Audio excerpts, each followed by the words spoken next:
சற்றுமுன் வெளியான தகவல் பெண்கள் பெயரில் சொத்து வாங்குவோருக்கு சலுகை யாருக்கெல்லாம் கிடைக்கும்? அது சொல்லி தான் பார்க்க போறோம். நீங்க நம்ம சேனல் சப்ஸ்கிரைப் பண்ணாம இருந்தீங்கன்னா மறக்காம லைக் பண்ணிக்கோங்க, சப்ஸ்கிரைப் பண்ணிக்கோங்க. மற்றவர்களுக்கு தெரியப்பட்ட ஷேர் பண்ணுங்க.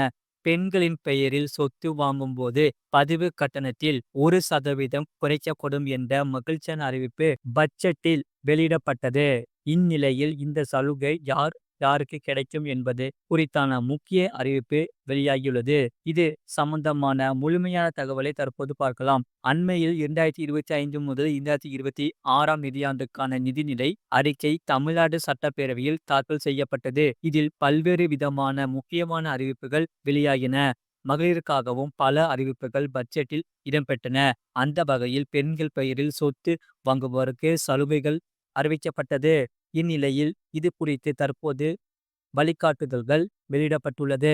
முழு வீடியோ லிங்க் கீழே இருக்கு. அதை கிளிக் பண்ணி பாருங்க. மறக்காம லைக் பண்ணிக்கோங்க.